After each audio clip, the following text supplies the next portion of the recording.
Welcome back, guys, to the Beyond Condition podcast, where today I have an international guest. This is super cool to have Sonia here from Integrated Muscle and Health. And I actually connected with you through Austin, our mentor, looking for someone to come on the podcast to talk about recovery and stress management. Now, this is going to be the first episode of a new series of the fundamentals of physique development. Now, I know you're going to agree with me, Sonia, that this is something that is easily missed by people that are bodybuilding or competing or both. And I think that really being the first episode is highlighting how important it is. And there's so many impacts on your physique if you're neglecting this. Yeah. I think if we look at where it all starts, when you can't grow what you can't recover from. And I think in the beginning, we're so excited and enthusiastic in general about just bodybuilding and physique development, just to watch your body change and to create discipline and to create structure. There's nothing that builds confidence like structure and discipline. So I always say that it's not necessarily the bodybuilding sport and the physique development that changes people. It's the discipline to the sport that really creates an inner confidence. Yeah. When you have someone who's not disciplined in self in general across the board, you'll notice that they have lower self-confidence, lower self-worth. So if we look at this amazing thing that drives us in the sport of bodybuilding, being disciplined, being structure, one of the mentalities around it is more, harder, no excuses, which are great. And I'm all for it because excuses get us absolutely, can I swear? No, yeah. Go for it. Okay, absolutely nowhere. Like they just don't. Agreed. They don't serve us in any way, shape, or form. Excuses are. We have excuses in ownership, right? We're gonna go forward with one of them, and it ain't gonna be. We have to look at that. So when we're looking at that in the sport of bodybuilding, that can also be a downfall. So knowing when to push and knowing when to pull back are things that come in time, things that normally come from failures, right? It's the hardest thing to get people to understand. And normally, I always try to prevent people. I always say, don't be like me. Don't end up hormonally dysfunction, going through functional coaches, spending thousands of dollars on trying to fix myself after competing, not doing it right, overtraining, not knowing how to manage stress. Those are the things that I wish nobody will have to go through. But unfortunately, because we just are still stuck in this like tilapia and asparagus, training 6 days a week, more is more mentality, people do put themselves there. And the thing that goes along with that is at a certain point, it will work. And you'll hear this. Oh, well, it's working for me. Well, so why would I change anything? Communism worked. Racism worked. War worked. COVID vaccine worked. Like staying home worked.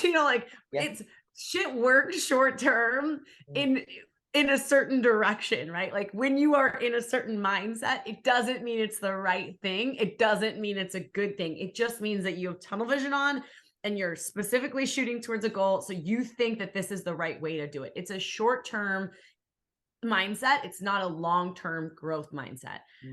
And like to kind of just wrap up this first word vomit, the most important thing to think about when in the sport of physique development, bodybuilding, whether it's competing or just for fun, or you're just on a weight loss journey, is that you're on a journey that is going to be, it's a lifestyle, it's a lifetime that you need to be thinking about, not your vacation, not the beach, not any of this other stuff, because it's the short-term thinking that gives us the shittiest results across the board in life, in bodybuilding, in weight loss, in all of it. And so, yeah, so that's kind of where I'll start everything. Yeah, but it's so true, isn't it? Because you have this, I get consults with people and they're like, can I just sign up for 6 weeks? And I personally don't work like that. It's a minimum of at least 12 weeks to even just lay down those fundamentals, which is part of the stress management and the recovery.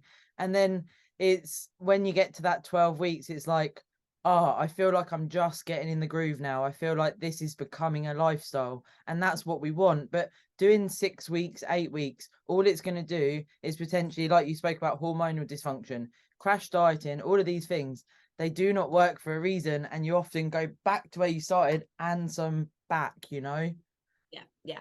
And typically the least sexy will give you the most results in a short time.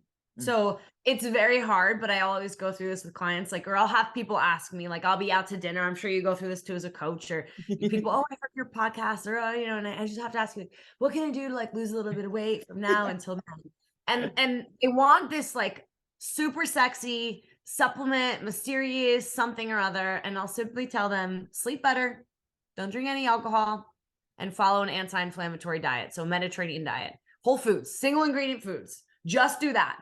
And the thing is I know that they'll lose weight on that. Guaranteed. I will put my life on that. Guaranteed. That'll completely change the way their body looks and scale weight. But that's too easy for most people. Like, they're like, oh, I've tried that, you know, and it's like, but have you tried it consistently together? You know, it's kind of the thing. Or, oh, I did paleo for 30 days once. It's not the same thing, right? I was working on stress, all of that other stuff. So I think that it's normally the least sexy, honestly, the most beneficial things that get us there, like optimizing health and optimizing recovery and optimizing sleep and optimizing stress management. When we are not just, we'll pick apart each one at a time. We'll start with sleep because that's really the foundation, right, of everything. And I can go on for sleep forever. I've presented before on sleep. I have podcasts on sleep. But the thing about sleep is it really starts our entire glucadian rhythm throughout the day. So it starts not only like our hepatic response, meaning like in our liver, but how our blood sugar is going to either regulate or elevate throughout the day. So one of the things I'll see with my clients is when we have poor sleep habits, when we're checking postprandials, which means 2 hours after they've eaten a meal, which is normally more of an indication of how the body processes carbs versus just checking fasted. So I do that once a week with clients. When sleep quality is poor, you'll see a steady increase in blood glucose. By the end of the day, they're at 120, 130. If I just took the 85 in the morning, I would miss that marker and I'd wonder why they're not losing weight or why they're gaining weight. When you regulate sleep, you will have the body's ability to bring up glucose and then bring down glucose, bring up glucose, and then bring down glucose. So you're having a really good return rate post-meal to where when they're eating their next meal, they're not coming in at a diabetic blood sugar level. They're coming in at optimal levels, 80, 75, even into 90, I'm still okay with. These are optimal levels for just weight loss, but also physique enhancement. And then also pumps in the gym, output. When we're driving that basically power into the cell, we're going to have more power output. So we have to kind of feed that cell to push out. We have to feed that cell to grow. We have to make sure that that glucose goes into the muscle. So all of these different factors are just one thing that comes with sleep, right? And then we also have digestion. You are what you absorb, not what you eat. So I'll see this all the time. I'll see a bodybuilder who is an IFBB pro, and I'll say, great, let's run some labs. And their protein is below optimal on their blood levels, meaning it doesn't matter that, bro, you're eating 280 grams of protein, you're absorbing like your 12-year-old girl who's malnourished. That's just the bottom line, and you won't grow on that. So digestion is also regulated with sleep. So I could just go on, hormones are regulated by sleep. I could go further and further on. But sleep is going to be the foundation of everything, because if you're not sleeping, you're not going to be recovering. Your blood sugar levels are going to be off. Your digestion is going to be off. And then cortisol is going to be off. Cortisol is going to be the other thing that's going to be completely detrimental to gains. And I'm sure you've talked about this before on the podcast plenty of times. Yeah, I mean, with sleep, I had Austin on and we spoke about, you know, setting up a routine even before bed, the things that are going to facilitate better sleep. And people still reach out about it and say, can I know a little bit more? And that was, we went, you know, in on a whole sleep routine. But I think sometimes people don't understand exactly what you've just outlined there, what happens when we sleep and the massive impacts it has. And even just, you know, I speak to clients about having half an hour before bed with, you know, not watching TV, not having social media, these things. Even that can be quite hard when people are just in bed scrolling through social media and things, to bring yourself away. And that goes back to discipline, right? Yeah, discipline and dopamine. Those are going to be the two things, right? Because when we're looking at our phone and we're seeking behavior is dopamine, right? So sometimes even just being mindful, it's like, oh, I'm looking on here. Oh, I'm looking on there. And I'll watch people do it. You know, we're in a social setting, we're at dinner and people feel like they have to check their phone. And I'll watch my boyfriend do it. Hey, can you pull up directions to somewhere? And he'll stop. He'll check his Instagram. He'll check something else. And then I'll be like, babe, and I'll be like, oh yeah, okay. You know, it's like, because it's dopamine. Your body is seeking. So the other thing that I think sometimes gets missed with sleep, and I'm sure Austin's amazing. We have like a lot, we could talk about sleep for hours, but is your waking routine will always influence your sleep routine. So I always tell people, if you're struggling with your sleep routine, keep an eye on your waking routine because it's almost more important. It's the game of whack-a-mole. What you do in the morning will directly affect your evening. So, and vice versa. So in the morning, things that people can do just to layer on when you were saying people wanted more is light exposure first thing in the morning. Light from the sun first thing in the morning will stimulate orexin, which is our excitatory hormone. It gets the body going. This is going to actually be the domino, the first domino in the tipping that turns on all of the systems inside of the body. So this turns on brain function, this turns on digestion, hepatic response, so insulin, liver, glucose. It's the domino that gets everything falling. So sunshine in your eyes first thing in the morning. I always say if you can get outside and just sit there for 10 minutes, avoid caffeine, ride the wave of that natural response. Again, we're already stimulating the body with light. If you let your body adapt to that natural response, you don't even need caffeine till maybe later in the day. And then when you take caffeine, it's going to be more impactful and it'll last longer. You won't have that crash. Cold showers in the morning, another really good thing. I think there's a limit with this. Hormesis is the body's ability to be stressed and then adapt to that stress. And hormesis creates longevity. So hormesis is just stressing the body just enough and then having the body adapt. And that stress response is really beneficial. It creates a longer life for everybody. So it creates better cellular health, better detoxification, so on and so forth. Going in the shower, and I always say start at like an interval. So like don't pick, I know you listening because I'm you guys, don't be a bodybuilder and go, I'm gonna go as cold as I fucking can, all the ice or one. Yes, that is not adaptable stress. That is an added stress. Okay, so that is if we have a bucket, right? And we're thinking, how do we create a really good response in this bucket? We want to be able to drop the bucket in slowly so it kind of like falls out the other end. We don't want to pour it in at once. That's an added stressor and not a positive way. So a really good way to start with cold showers is like after your regular warm shower, if you shower in the morning, just turn it a little bit colder and then warm again, a little bit colder and then warm again. So like 30 seconds on, 30 seconds off. And then maybe 45 seconds the next shower. And then, but not the coldest it can go, just a little bit and then there, a little bit in there. And then the really important thing in that cold shower is to breathe. Okay, it's going to take your breath away, but then relax your body and breathe through it. If you can't relax and breathe through it, it's not a beneficial stress. So keep that in mind with temperatures. I always say just those two little nuggets first thing in the morning can literally like not only impact, I'm in Seattle and we've talked like weather is huge impactful. So seasonal affective disorder, the rain, depression, anxiety, these are constantly on the rise. I don't have to even go through with like birth control and just like all the other shit adds on top of it, right? But anxiety and depression and mental health issues are on the rise.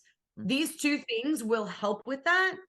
There's tons of studies just showing how beneficial those can be. And so we're just talking about creating an overall positive impact on mood. So not only are you creating a recovery response in the evening and bringing the body up in the evening, which is going to create the body's ability to go down in the morning, you're creating a response and then the evening it'll go. So these are things that you can look at too if you're having a hard time completely changing and overhauling your nighttime routine to just get your morning routine really dialed in as well. And that will help that nighttime routine. The bigger we can bring it up in the morning, the harder it's going to fall at night. So keep that in mind as well when it comes to sleep. Sure. I think as well, what you touched on there about, you know, getting out in the morning and getting some fresh air and getting out in the sun if you can, that sets you up for the day. So many people report that back. They say, oh, it's so nice when I can get out for my morning walk. And then if you can make that a lifestyle, which is what we're, you know, the fundamentals here of making this a lifestyle rather than almost pushing back on the process of these little things that can enhance your whole life. Yeah. I think they're not always as sexy than if I'm like, I want a 250-pound bench press by the end of the week, you know, like 5 more reps on that push. But I'm telling you, this is the difference between a good physique and a great physique, because all of these things are going to lower inflammation and make you more optimal. And a healthy body is a happy body, is a functioning and responsive body, bottom line. And it starts with this foundation, right? You can't build a house on soft dirt. You want it to be sturdy. You want it to be on concrete. Like, you want to build a solid foundation to bring that house onto, especially if you are going to be using enhancements like PEDs. Even when I hear people, oh, it's just Anavar, it's like, well, we're talking about a PED and this affects all systems. And so when we don't have the right things in the right order ahead of time, adding something like that in can be detrimental.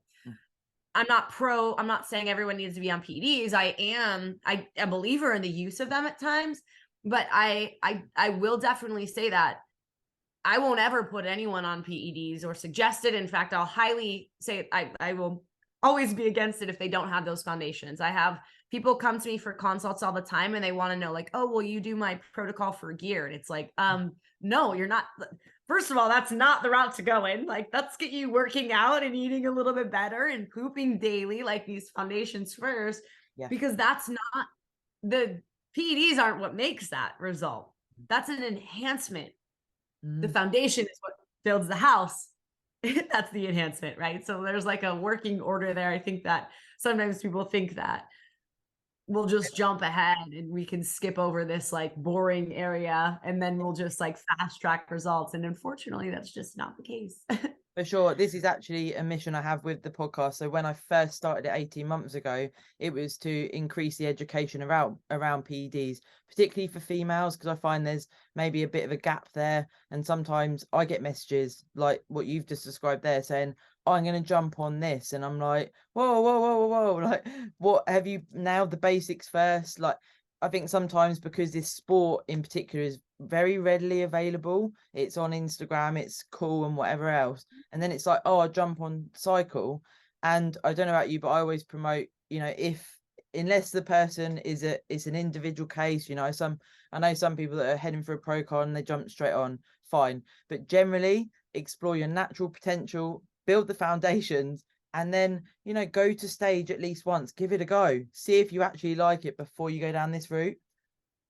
Yeah, I 100% agree. I think that people jump on gear way too early and they get excited, or maybe they think that that's the difference between why one person looks one way and one person doesn't. And I'm here to tell you that that's a lot of genetics, especially on an amateur level, especially just like, there's definitely people on an amateur level that do take physique enhancing drugs.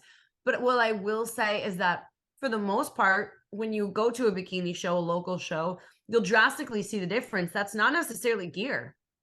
That's genetics and coaching.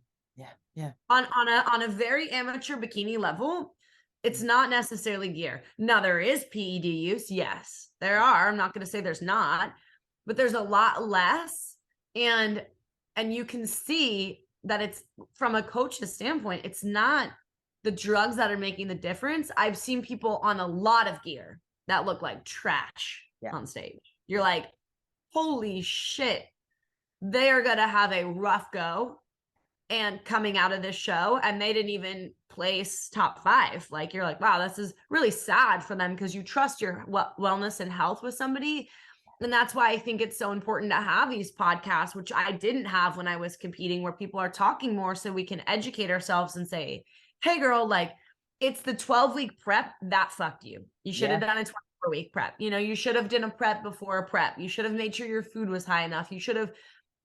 I can't tell you how many people I've turned away. I'm like, I just won't prep you right now. And they go to other coaches, and because I tell them, I don't want you to spend that much money, because you and I both know you've competed, correct? Like, it's fucking expensive for a $12 crown and maybe a sword, and I'm like, and it's like, and your 5 minutes of fame for sure. So there's some benefit that comes with that. And it is easy to get sucked into that. But the truth is, it's a very expensive sport, and it does take about a year out of your life and your relationships to get up on stage and turn around and look like you don't even belong. That's heart-wrenching, And I know that some people are like, I just want to prove to myself that I can do it.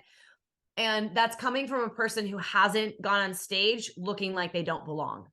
It doesn't feel good. And to work that hard and to feel that way is heartbreaking for people. And I'm like, I won't prep you. You've been building it's like, it's just not the right step. So that's a whole nother bone to pick. Yeah. But it's so true. I have this conversation a lot. And like I say, because it's so readily available, so anyone really can go to stage, they can prep. If they can go through the prep, complete the prep, they go on stage.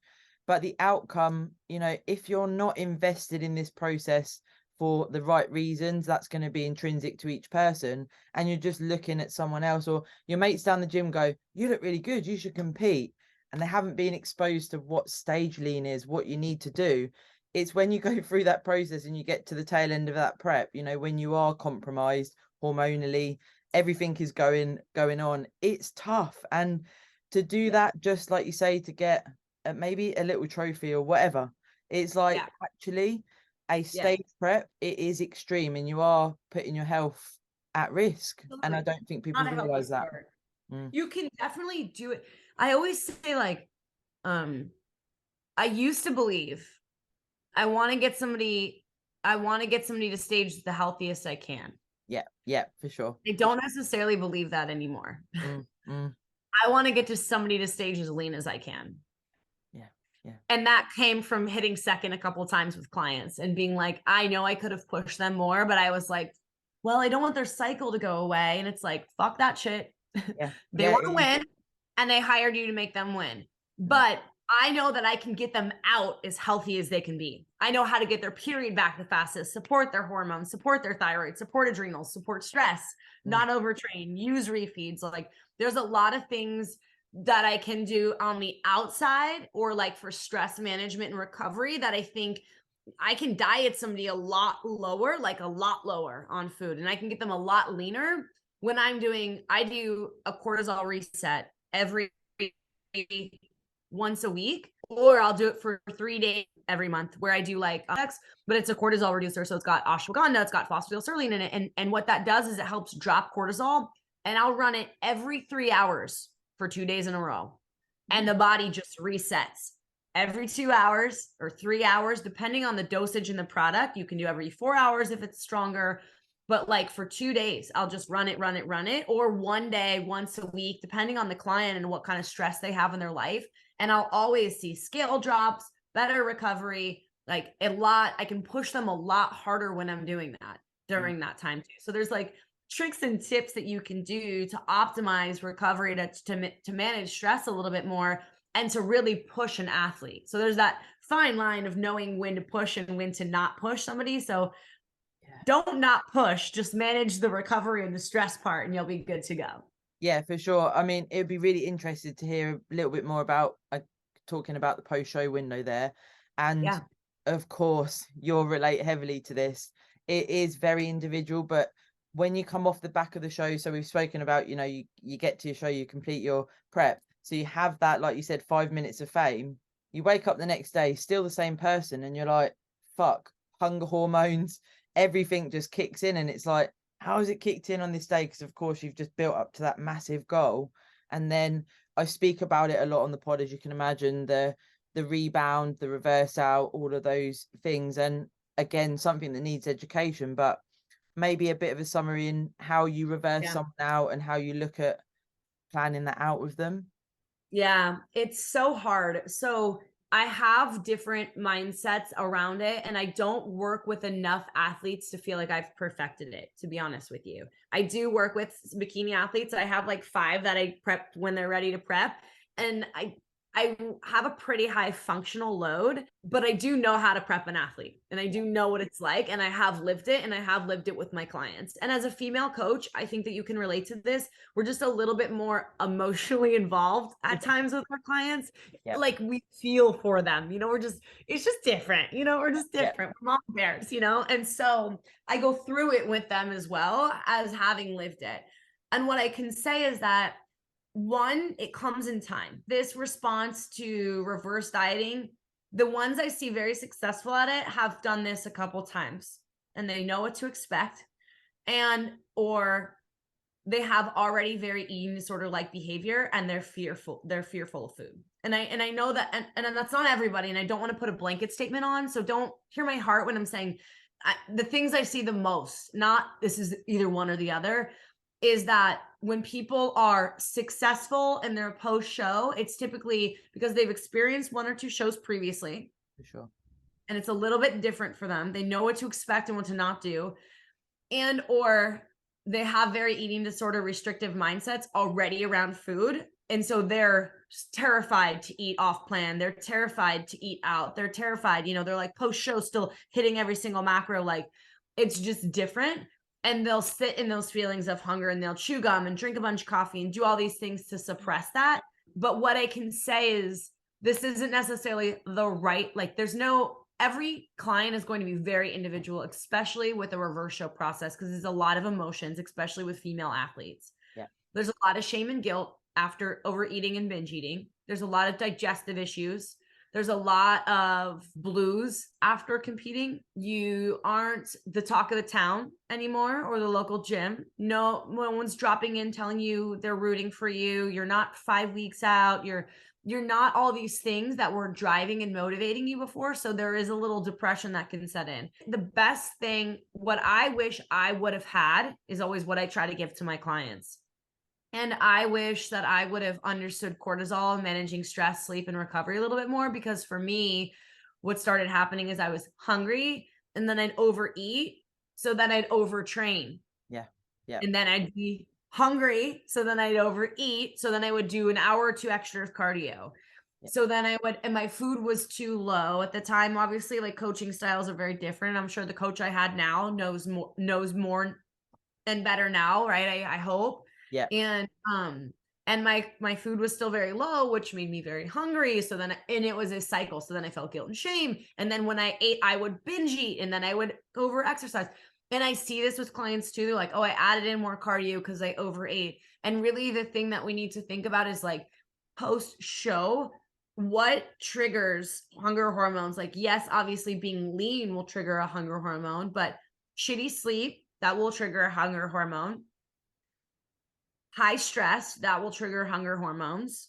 Hormonal dysfunction, that will trigger hunger hormones. So post show now, I really like to work on obviously blood sugar regulation. So a little bit more fat than carbohydrates in general, even though yes, the body is more carbohydrate and insulin sensitive, it's less filling. So we have to think about blood sugar regulation as well. And when a person is normally that lean, there's some sort of adrenal hyper or hypo function. And so blood sugar regulation is already going to be off. So regulating blood sugar is going to be huge. Setting an alarm, making sure we have plenty of fats, fibrous vegetables, those kinds of things. I normally will let somebody have like a free meal or like what nice dinner, like the day of show. And then I'll pull sugar for the first week. And I know that that's hard when you're coming out of show, but when we're talking gut health, adding a bunch of sugar and processed foods and after not eating those things is asking for a SIBO case. And I've lived it and I've seen it with clients, and I fixed a lot of clients who have gone through it. Your gut and your GI health after you're that lean and eating those specific foods for so long, it just needs more love. So even utilizing a lot more like gut support during that time, stress management support, whether it's supplementation, breath work, really optimizing sleep. Even if I'm doing like Sandman suppositories, which are like the melatonin suppositories, if a client's not sleeping, I'm like, I'll dose them with those, because making sure a client's getting really good sleep post show will also help, because normally hormones are fucked and they're not sleeping because they're so lean, and it's just so all over the place. So recovery post show needs to be about recovery post show, not just the food portion. I think that the rest of that can get missed at times as far as like gut, adrenals, hormones, sleep, and stress management. And if you get a grip on those things, you're going to have less hunger responses and cues and drives. It doesn't mean it's gone. It doesn't mean you won't binge eat or feel guilt or shame, because you will. It just means that those things can be better managed during that time, I think, post show. Yeah, for sure. And it is our job as coaches to go through this. But of course, when those hunger hormones hit, and it is an emotional time. And I know from myself exactly what you said. After the first couple of seasons, it was like, okay, I sort of know what to expect, and it got better. I think that your guidelines there of staying on a plan after that sort of post-show meal and whatever else you're going to do there, going back to some sort of structure and trying to maintain that, I call it like an athlete mindset. So you've done this whole prep, you've poured, might be 10 months into this, you know, some people are doing back-to-back shows and things, and then to elongate that for that little bit more time, and remember why you need to reverse out, you know, safely as possible, trust in your coach, they want the best for you, and ride that wave of hunger that you've had for that whole prep, you know. Yeah. It really is amazing when it comes to the mindset of like, oh my God, I had 20 grams over carbs, you know, and you're really like, we're talking 100 calories. It really doesn't make a difference. Yeah. And it's so funny how defeating that can feel, and how disappointing and emotional, and the emotional impact that macros have upon us during that time. And so sometimes I'll even switch clients over in a reverse diet in general, even when because I like to get my lifestyle clients lean as well. Yeah. Because I have a lot of people come to me that say, what? I want to look like I'm prepping for a show, right? And I'm like, okay, then buckle up, because I'm going to treat you like you're prepping for a show. This is going to be the gauntlet. Yeah. But in reverse dieting, even for Gen Pop, we still see some of these things, because I like to get my clients lean, because that's what they want, not necessarily stage lean, but it's going to be different for everybody. But remember, if you were 190 pounds and I got you to 150 pounds, you're still going to go through these same things, because it's about the percentage of body fat that was lost in body mass. Yeah. And so it's still really the same. And so sometimes I'll do what's called an FLT approach, which is really more common in like this eating disorder treatment, or just in general, like dietetics world, where it's like a protein, a starch, a carb, a veggie, because we're less food focused during that time, meaning we're not in our phone, we're not perfectly planning all of our meals. Food focus will drive that dopamine response. When's the next meal? What am I going to plan? What am I going to move this to do that, to do this, which is during prep, it's a thing people do, you know, they're like, it's obsessive. Food focus. Yeah. Yes. And so I'll move people to an FLT plan as I'm starting to reverse diet them. I might not even necessarily say, hey, this is going to be a reverse diet, we're over now. I'll just say, hey, let's move you to an FLT plan. I'm going to bump food up and see how your body responds.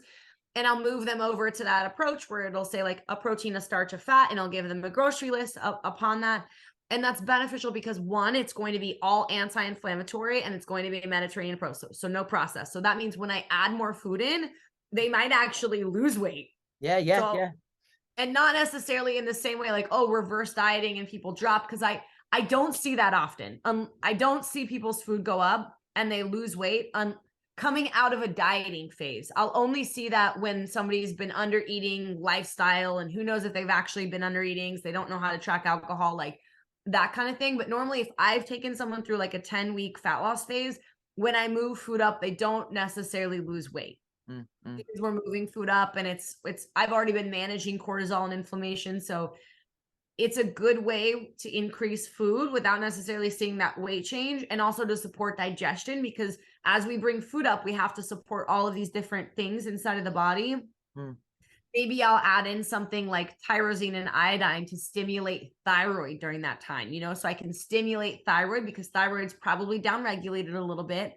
So if I stimulate thyroid at the same time I'm adding more food, there we go. Now we're jumpstarting the metabolism a little bit. Food's moving through a little bit more. So there's some little like things that I like to do. Maybe I'll add in some natural desiccated thyroid if I'm going to increase food, as another bump too, just to support thyroid. And then as I'm bringing food up, I'll pull that down, just to kind of help regulate the body's response to bringing in that food as well. Because again, we're increasing food. We want to make sure it's pushing through the body. And we don't want to be using things like stimulants, laxatives, something of that sort. So this is not just for prep. This is for anybody coming out of a fat loss phase, 8, 10, 12, 14, 16 weeks. Your body's going to have these hunger hormones coming out of there. It's going to have that hyper food focus coming out of there. So changing some of these things isn't necessarily a very common, there's not a lot of bodybuilder bro coaches that are doing this, but I'm telling you, it works, because it's scary when we're so like macros to then be like, oh, let's not think about the range of 200 to 300 calories, and let's just change the food types and give them this kind of things. It's not the same structure as we've been talking about in bodybuilding. So it's not cookie cutter. But that's okay, because neither is a fucking human being, like. Yeah, well, I always say this, when, like you mentioned earlier, actually, when you're prepping and you're 5 weeks out, 4 weeks out, you're getting messages all the time, you're getting interaction on social media. When you're 7, 8 months post show, no one gives a shit. And actually, No. really, when you're in a prep, nobody's there for those days where you can hardly, you're thinking, how can I get away with not walking up the stairs? Or I always say, I don't want to tie my shoelaces. And I'm thinking, how do I get away with not doing this? And it's little things like that. And every single day you're pushing and pushing and pushing. But if you're in pain, if you're finding it hard, nobody really cares. And then off the back of a show to then have that drop off of interaction as well. And then it's like, oh, I feel really lost and whatever. And you maybe seek some enjoyment through food. And like you said about that cycle of self-restriction, binging, all of these things that come with it. But I definitely really do cheer on what you're saying there about having some sort of structure. And I like the idea of, I don't know about you, but having those baseline foods that you have in a prep. And Matt and I, my other half, have spoken about this, almost just padding that out. So similar to what you've said. So if you have X, Y, and Z, you could add something to that meal, add something to meal 2, meal 3, and meal 4, then slowly pad it out. And I feel like that's quite a good approach. Yeah. Yeah. There's so many like really wonderful ways to go about doing this. And I think as coaches, for all the coaches listening, we can do better than we've been doing. And I'm challenging each one of you to think, how can I do something a little bit different with this next prep client? How can I just do something outside the box that is going to support them in a different way? Because it's not necessarily about just having one plan that works for the right person. It's about understanding that we're human beings and understanding the psychological effect that comes with weight loss, that comes with stress, that comes with all this stuff. Because we talk about allostatic load, which is the total load a person can attain, right? We talk about this bucket, right? And not sleeping, that adds these too cold of showers, like all of these things that can add a load. You're already so lean and you're probably dealing with hormonal dysfunction if you're a female and a male, right? Coming out of a show in general. So then what we have to consider is that's 90% of your load. And then relationships take a toll during prep, during fat loss phase. Relationships take a toll with this inflation, with jobs being lost, there's relationships take a toll. So if you're in a relationship, that's going to experience stress at one point in something or another. So that can be a stress. Your job, if you have kids, like your own income, like your own finances, like, oh, this, now the government wants money back for all the money they left out, like whatever stresses that they want to add in, like you're going to experience stress. So now you're at 100%. Oh, and then your mom just called and your dad went to the hospital. Now you're at 110%. It's like, you have to think about like, how do we lower this across the board so we can function correctly? Because we weren't made for these everyday stresses. I can't even I'm in the process of moving right now. And that shit's fucking stressful. And I thought it wasn't going to be stressful because I do all the stressful things.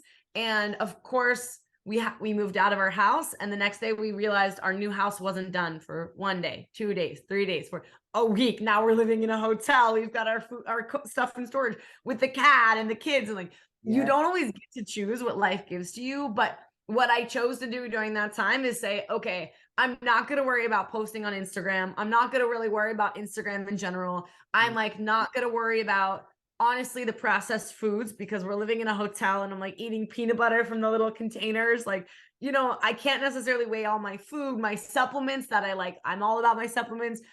They're packed up in storage because we're supposed to be in our house. So there's all these extra stresses that you have to go, okay, that is a little fuck right now. And that isn't really important. And so sometimes in the same realm, sometimes saying training isn't important this week.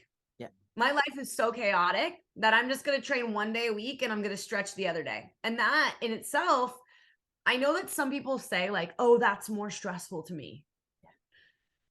But it's not more stressful to your body. Yep.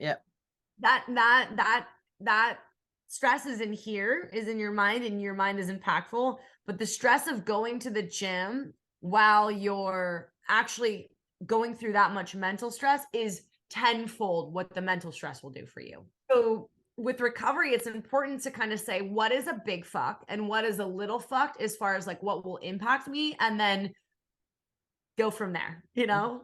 Yeah. Lean on your coach, but also have that self-identity as well to say like, okay, like if I'm so busy right now, not going to the gym this week is probably the right thing to do, you know? Yeah, it's like when you talk to people about deloads, again, it's very individual and it's not always something you can program ahead of time. Some athletes, you know, when is appropriate and you get into the flow of it. And I spend half my life convincing people that sometimes it's better to have that rest, having a deload. Austin actually spoke about sometimes placing a refeed plan over a deload and dropping the cortisol, like you say, refeeding the body, refreshing, and then going back to it. But it's almost like you got to convince people sometimes that actually stepping away from the gym and just doing your steps, doing your water intake, doing your macros, all of these things that we do on a daily basis, and then refresh. You go back to the gym and you think, I'm here for it. It's crazy. Yeah. It's not always it's the body is so responsive when you work on that recovery piece of stress, deloads, all that. I actually, for the past year, I've been training 2 days a week, which is very different for bodybuilding. Yeah. And it was very hard for me at first. Yeah. But it's what I needed to do. And my body comp is way better now than training that other time, you know, and it's what I needed to do to heal as well. But like, you would be surprised by how responsive the body can be when it's really well functioning. I find that most people have a sweet spot at 3 or 4 days of training for optimal results. Yeah. And so really training 2 days a week, you're not going to lose muscle. You will maintain all your muscle training 2 days a week.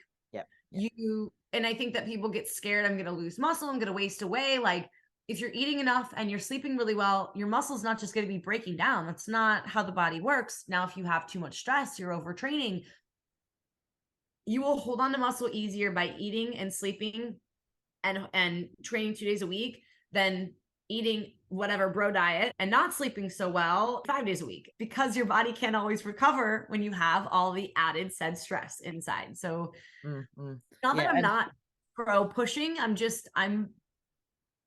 I'm seeing different things, you know?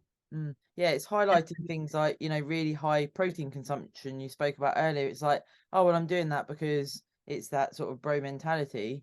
And actually, maybe you're not digesting foods as well as you could. Like you say, blood test results are maybe skewed and all of those things that actually you're not absorbing what you're wanting to get from having a high protein diet or whatever way you do it. But the digestive stuff, we've been working through this with Austin and it's so interesting. I mean, I've got issues myself. It sounds like you've had them as well. Like from extreme dieting back to back for years, it's like my digestion is fucked now and I've got to address it. And like you say, you got to spend however much money sorting that out and it's not nice. And I definitely would say, you know, when I'm having a bad time with the digestion, everything else feels so much harder and I don't feel like my physique represents what I feel like I'm putting in sometimes if the digestion is off. 100%. I'm the same way. So I was less weight, and I know that weight doesn't matter. So like, I just am giving this as like a perspective. When I had my GI distress, I was less weight than I am now, but my stomach looked completely different because I was like watery in my stomach and swollen and almost looked like I was holding more weight there.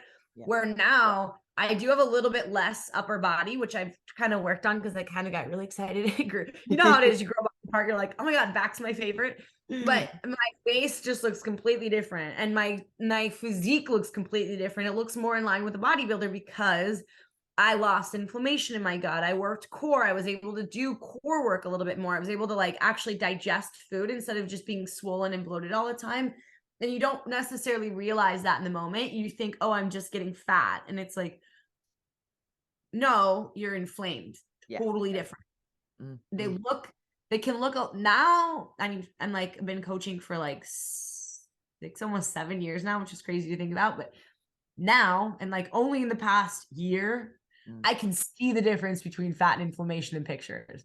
But it looks very similar. Like, but now I can like see it. I'm like, you can see there's like a layer of water because you'll see it in areas like the midsection And you'll see it in the lymphatic area on women specifically. So like kind of like holding weight around like the back of the armpit area. You'll see it in the lower body in those estrogenic areas. You can like see this like wateriness. And like, this is going to be fun because we're going to lower inflammation and you're going to see a scale drop. It's not fat loss. I wish it was, but they get excited, you know, and it's just maybe we could talk about scale weight actually, because again, it is something that I've touched on quite a lot on the pod, but it's definitely something that people reach out about a lot. And I work with clients a lot about this. You know, there's so many vectors that affect scale weight, of course, and it's our job to educate our clients to talk them through that. But you get so used to losing weight and it trending down at times, and then when it doesn't, and it, particularly in a prep scenario, you know, you're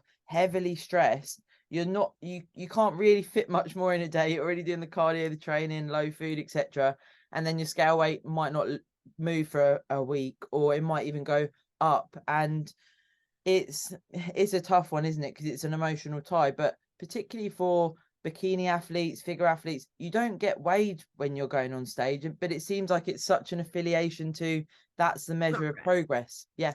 Absolutely. So there's so many reasons why that a person will hold water or the scale will not trend.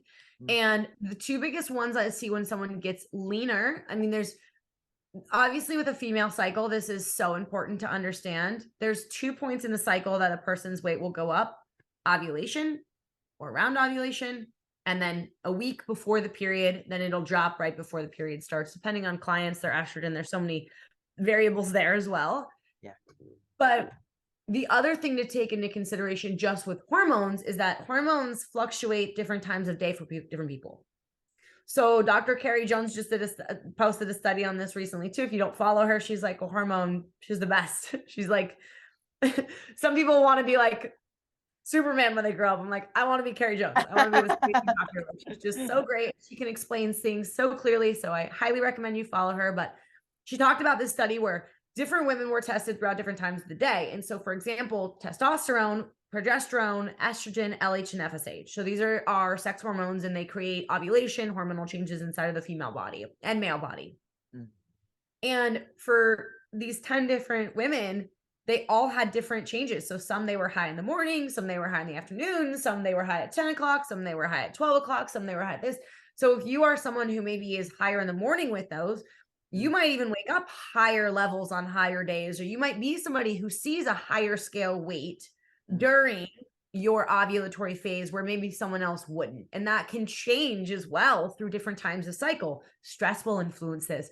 We see the direct correlation between when stress rises and progesterone rises throughout the day as well. So the scale is so subjective to so many things just hormonally. And then we also have aldosterone, which is a regulator of electrolyte balance in water inside of the body.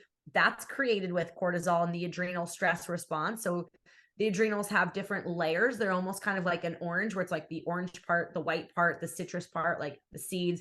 Those are the adrenals, and the different layers will create different hormones, and aldosterone is influenced by that. So if we have that going on now, okay, are we stressed when we're waking up? Oh, the scale's up 2 pounds or a pound. Oh, are we peeing a lot? How much water did we have? How much sodium did we have? How much fiber did we have? Did we poop yesterday?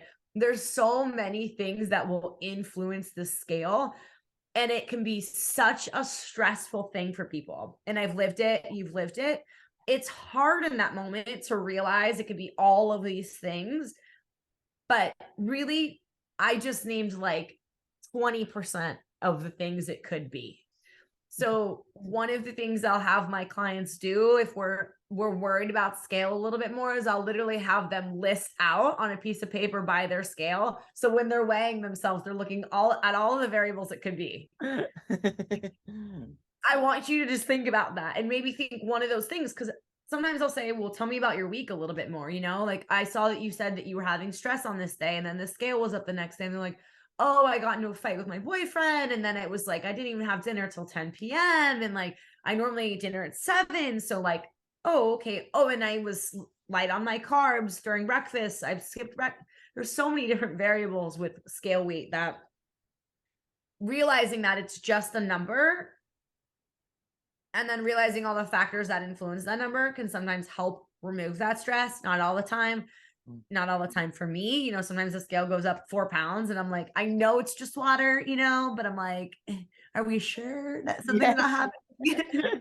Yeah, because it's like, you know, you're not going to gain 4 pounds of fat overnight, are you, realistically? No. But particularly in a prep scenario, you're so focused on these things, it's like your head falls off, doesn't it? Yeah.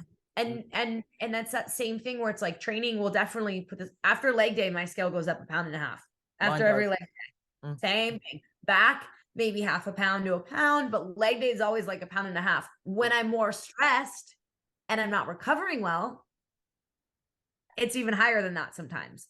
So that can always be a good indication too of, do you need a deload? Do you need to do a cortisol reset? Do you need a refeed day? Do you need something else going on? The scale is not coming down after recovery. So sometimes even that in itself can be one of those things where we can say, oh, don't train for a week. Oh, the scale drops. Was it fat? Probably not. Inflammation is a big factor in that, but it's a drop is a drop. Just like it wasn't fat that was holding on, it was just water. So kind of taking those things into consideration can be helpful. You're not going to be perfect. We're human beings. But for sure. It's like dieting as well. You touched on it earlier about, you know, almost, I guess, marrying yourself to that dieting phase. When someone's been dieting for a really long time, you know, I start working with people that have been on very low calories, and we've got to teeter them up, and actually their body responds better, and then we can go back into a diet. But you do get married to that idea of chasing being leaner. Of course, it's our job to help people reverse out and go into maybe a growth phase or maintenance, whatever it may be. But you get married to these bodybuilding almost. I don't like to blame bodybuilding. I feel like it accentuates things that are maybe already there. Yes. People who tend to lean towards bodybuilding are already kind of a specific type of person. From what I've seen, typically. Yeah. The people who are like all in, you know, like it's just already a little bit of eating disorder. I came from a very heavy eating disorder background, and actually bodybuilding in a way, when I found macros, I was like, oh, I can eat whatever foods. Like I don't have to be stuck to a meal plan, because I was very meal plan in the beginning. You know, it's like there's pros and cons, and then learning about eating enough and feeling your body and the strength. These are beautiful things that go along with bodybuilding, being strong and confident and being 160 pounds, but looking like a fucking supermodel. Like you can be these things, right?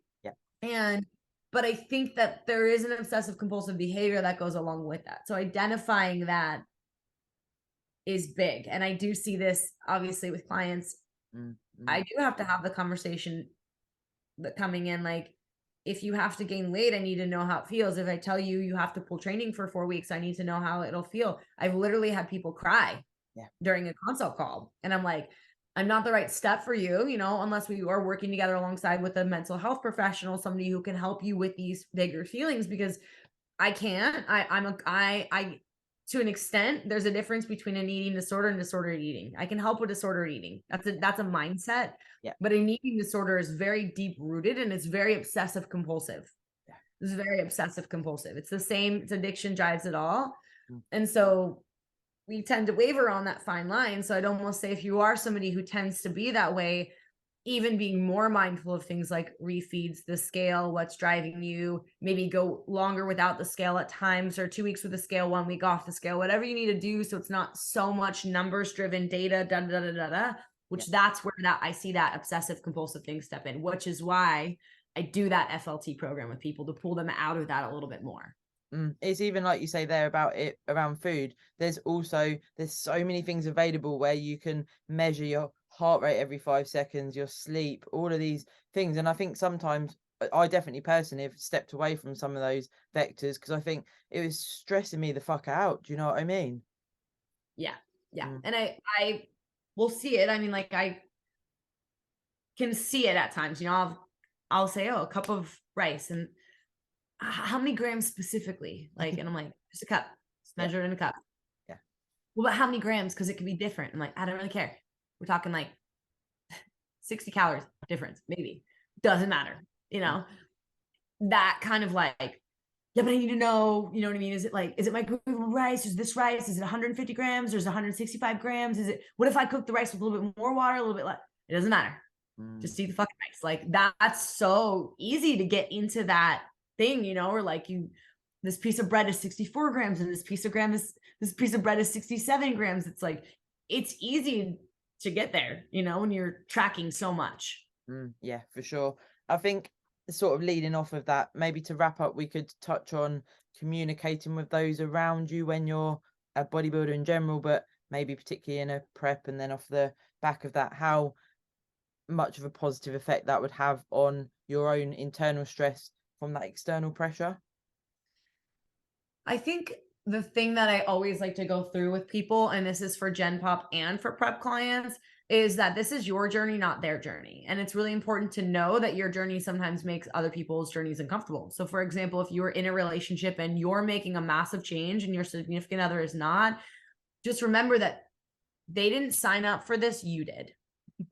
So that's really important to keep in mind. Like if you and your boyfriend, like you love wine and cheese and you met and you've been together for 3 years and you have this lifestyle, and then you decide one day that you're going to drastically change, you cannot expect him to drastically change or to not have feelings towards this drastic change. Yeah. You know? And I think really you're having the conversation of like, this is why I want to do this. And I really love your support with this. And this is what it would mean for me, are really important, instead of, fuck you, this is my goal, you never support me, because you're not keeping in mind how much that's impacting your significant other. So that's his husband, wife, girlfriend, boyfriend. Having that conversation and asking for their support and telling them why this means a lot to you will always get you a lot further than expecting them to jump on board with your drastic change. Because remember, 2 weeks ago, you were just eating chips on the couch watching Lost, you know, and now you're like, I have to do my fasted cardio and I have to get to the gym after work. And they just lost their significant other for 3 to 6 months, which is how that goes. If they're not in prep with you or they're not a bodybuilder or get that lifestyle, it's hard, it's restrictive. Understanding that people will not have the same excitement constantly talking about their food and everything that you're doing, because they've probably struggled. They've not been able to lose weight. They feel failure, guilt, shame around their own stuff. So also don't talk about it all the time at every party you're always at, because that's another thing I'll say, oh, I'm doing this and I'm doing that, and this is what I'm eating, and this one. And people will naturally want to ask you and ask you and ask you and ask you, and oh, you look so good. Oh, thanks, I'm working on it. Keep it simple, because the more that you open it up for people, the more you open it up for their opinions, and then you get mad about their opinions. And that causes stress. And that causes stress because their opinions are normally bullshit, or they're based off, like I said, fear, guilt, shame, all their failures, all that kind of stuff. So if you don't open it up, you don't ask for their opinion. It's like, you wouldn't just go to the grocery store and tell everyone about your relationship and open it up to their opinions. Yet we'll do that in like social settings with our food and bodybuilding and that kind of stuff. Almost like keep it to yourself in those settings, unless you really care and want to hear what those people feel about you doing this. I can't tell you how many people were like, because they had competed. I had a really good friend, and because she had competed and she had a really hard time competing and post show and all that stuff, she was just the whole time so negative about me competing. So, and this and that, and so bad. And this is what's going to happen. Which was hard on me. It was a stress on me. Right. So like, keep that in mind. And then I think the last thing I'll say when trying to like manage that is understanding that, you will have different beliefs from the people around you for different times, but also having grace for the people around you. I think one thing I see is that people get real fucking judgy. Yeah. They become a bodybuilder or start lifting, and then you'll hear them, look at that dude at the gym, or look at, oh, that person's trying over there. Dude, they're like, look at what they're eating. And like, oh, they shouldn't be doing that. And like, shouldn't be doing that. And like, this will do, like, keep it to your fucking self. It wasn't that long ago that you were that same person. Don't be a judgy cunt. Yeah, sure. Because those are the things that get you into those bad places when you're competing, and for how mighty we become when we're so disciplined and so structured. But yeah, don't forget where you came from. Yeah, for sure. I actually said this on a pod not long ago. I used to get home from a day of a prep day, working and everything else as well, and I'd expect this like red carpet rolled out and, well done, what have you done today? You know, you've done your steps, you've done your cardio, you've done your training. It's like, no, this is a solo journey, and I'm sure you'll agree, Sonia, it's a choice. Yeah. It's exactly a choice. And like I said, no one else chose that but you know? And so just having grace with people and really being understanding with people is going to be the best thing that can get you through, because the last thing you need when you're already dealing with so much stress is taking on judgmental stress. Like, oh, I can't believe they said that, or I can't believe they're doing this. Like, just worry about yourself, stay in your own lane, keep your head down and grind. Yeah, for sure. And take that to the stage as well. Stay in your own lane. You don't need to take anyone. You're there. You've made it. Enjoy your day. But thank you so much for this today, Sonia. This is exactly what I was hoping for. So I'm going to thank Austin for the recommendation. And of course, thank you for your time. Yeah, absolutely. Thanks for having me on. I really do appreciate it. Thank you, Sonia. Bye.